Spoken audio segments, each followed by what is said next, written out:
ጤና ይስጥልኝ። እንዴት ናችሁ? ሰላማችሁ ይብዛ በያላችሁበት። እንኳን በድጋሚ ወደዚህ ቻናል በደህና መጣችሁ። አዳዲስ የሆናችሁን ካላችሁ እናንተም እንኳን ደህና መጣችሁ። እንደዚህ ያሉ አጫጭር ፕሮግራሞችን የምትወዱ ከሆነ ሰብስክራይብ በማድረግ ቤተሰባችንን ተቀላቀሉ እያልኩኝ ወደ ዛሬ ዝግጅት ሄዳለሁ ማለት ነው። ዛሬ ይዤላችሁ የመጣሁት በጣም ሁላችን የምናውቀው የቅባት አይነት ሲሆን እሱም የጉሎ ዘይት ይሆናል ማለት ነው። የጉሎ ዘይት እንግዲህ ለቆዳችን ለአጠቃላይ ለጸጉራችን የሚሆን በጣም ተመራጭ የቅባት አይነት ነው ማለት ነው። እናም ይህን የጉሎ ዘይት እንዴት መጠቀም እንዳለብን ለየትኛው ቆዳ እንዲሁም ደግሞ ለየትኛው የጸጉር አይነት በምን አይነት መንገድ መጠቀም እንዳለብን ዛሬ ይዤላችሁ መጥቻለሁ ማለት ነው። በአጠቃላይ እንግዲህ የጉሎ ዘይት ለጸጉራችን የሚያለሰልስ ወይንም ሞይስቸራይዚንግ ባህሪያት ያሉት እንዲሁም አንታይ ኦክሲዳንትስ ማለትም ኦክሲዴሽንን የሚከላከል በውስጡ ደግሞ ከ18 በላይ ፋቲ አሲዶችን የያዘ ሲሆን እንዲሁም አንታይ ባክቴሪያል እና አንታይ ፈንጋል ፕሮፐርቲስ አሉት። ያም ማለት ባክቴሪያን እና ፈንገስን ከቆዳችን ላይ የማጥፋት ኃይል ያለው የዘይት አይነት ነው ማለት ነው። ጸጉራችን ላይ በእንዲህ አይነት ሁኔታ ማሳጅ በምናደርግበት ጊዜ ፈንገስን እና ባክቴሪያዎችን የመግደል ባህሪ ያለው ማለት ነው። እንግዲህ በተጨማሪም ጸጉራችን እንዳይሰባበር እንዲረዝም እና መንታ በተለይም መንታ እንዳያወጣ ይረዳል ማለት ነው። እነዚህ ሁለት የቅባት አይነቶች እንግዲህ ከፍተኛ ልዩነት ነው ያላቸው ካዘገጃጀታቸው ጀምሮ።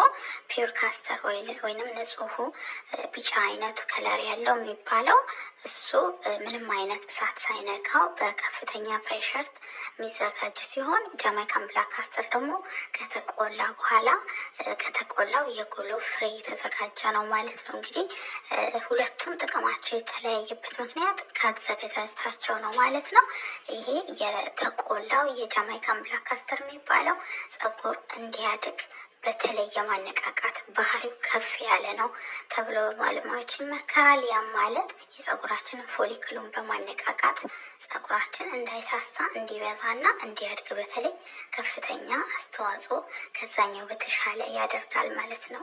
ቢጫው ካስተር ኦይል በስዕሎቹ ላይ እንደምትመለከቱት እንግዲህ ቢጫው ካስተር ኦይል ደግሞ ንጹሁ የሚባለው የጉሎ ዘይት ያልተቆላ እሱ ደግሞ በተለይ ለቆዳችን እንዲሁም ቅንድብ አካባቢ ሽፋሽፍት ለሚሳሳ ለዛ በጣም ተመራጭ ይሆናል ማለት ነው። እንዲሁም ለቆዳችን በሚሻክርበት ጊዜ ቆዳችን ልስላሴ በሚያስፈልገው ጊዜ ያንን በመጠቀም በተለይ ደረቅ ቆዳ ላለን ሰዎች በጣም ፍቱን መድኃኒት ነው ተብሎ ይመከራል ማለት ነው። እንግዲህ ለጸጉራችን አጠቃቀሙ በሶስት አይነት መንገድ መጠቀም እንችላለን። እንግዲህ በአጠቃላይ የጸጉር አይነቶች በፖሮሲቲያቸው ሲከፋፈል ሶስት አይነት የጸጉር አይነት ነው ያለው። ይህም ሀይ ሎ እና ሚዲየም ፖሮሲቲ የሚባሉ ጸጉሮች ናቸው። ሌላው እንግዲህ ጸጉራችን ሎ ፖሮሲቲ በሚሆን ጊዜ ይሄ ካስተር ኦይል በአጠቃላይ የጃማይካን ብላክ ካስተር እንዲሁም ፒውር ካስተር የሚባለውን ዘይት ጸጉራችን ቀጥታ ለመቀበል በጣም ስለሚከብደው ጸጉራችን በቀጥታ ይህንን ቅባት ለመቀበል ስለሚከብደው ያም ማለት ይሄ የሎ ፖሮሲቲ ጸጉር የሚባለው ቅባትን በቀላሉ የማይቀበል የጸጉር አይነት ስለሆነ ከሌሎች ቀላል ከሚባሉ እንዲሁም ለዚህኛው ጸጉር ተስማሚ አይነት ከሚባሉ ቅባቶች ጋር አቀላቅለን የግድ ሙቀት መስጠት ይኖርብናል። ለዚህ ጸጉር ማለትም ስቲም ማድረግ ይኖርብናል ማለት ነው። እንግዲህ አጠቃቀሙ ግማሽ ማንኪያ የካስተር ዘይት የጉሎ ዘይት ግማሽ ማንኪያ ካደረግን አንድ ማንኪያ ወይንም ሁለት ማንኪያ እንደ ጸጉራችን ብዛት የጆጆባ ዘይት ወይንም ግሬፕ ሲድ የሚባለውን የዘይት አይነት መጠቀም ይኖርብናል ማለት ነው። ብቻውን ለመጠቀም አስቸጋሪ ነው ማለት ነው።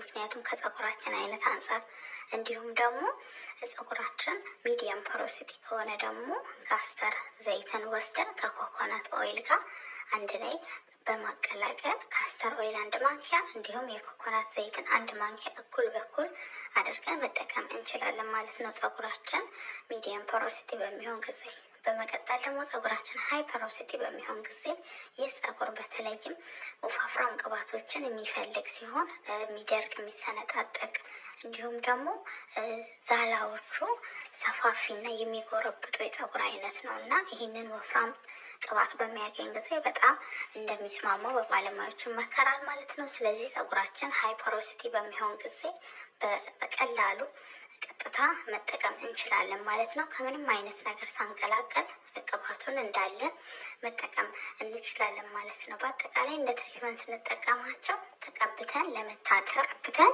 ከ30 ደቂቃ እስከ 1 ሰዓት አቆይተን ማለት ነው መታጠብ ያለብን። ነገር ግን እንደ ቅባት በምንጠቀመው ጊዜ ለሃይፐሮሲቲ ጸጉር እንደ ቅባት መጠቀም እንችላለን። ነገር ግን ለሎ ፖሮሲቲ ለሆነ ጸጉር በጣም በትንሽ መጠን ከሌሎች ቅባቶች ጋር አትቀላቅለን ማለት ነው መጠቀም። ከዚህ በተጨማሪ ማወቅ ያለብን ነገር ካስተር ዘይት ወይንም የጉሎ ዘይት ለሁሉም ሰው ላይ ስማማ ስለሚችል ለመጀመሪያ ጊዜ የተጠቀማችሁ ካለ ቆዳችሁ ላይ ቀብታችሁ 24 ሰዓት ካደረ በኋላ አለርጂ እንደማይሆንባችሁ ማረጋገጥ ይኖርባችኋል። ለዛሬ ይዤላችሁ የመጣሁት ቪዲዮ ይህንን ይመስላል። ሰላማችሁ ይብዛ በያላችሁበት። ባይ ባይ።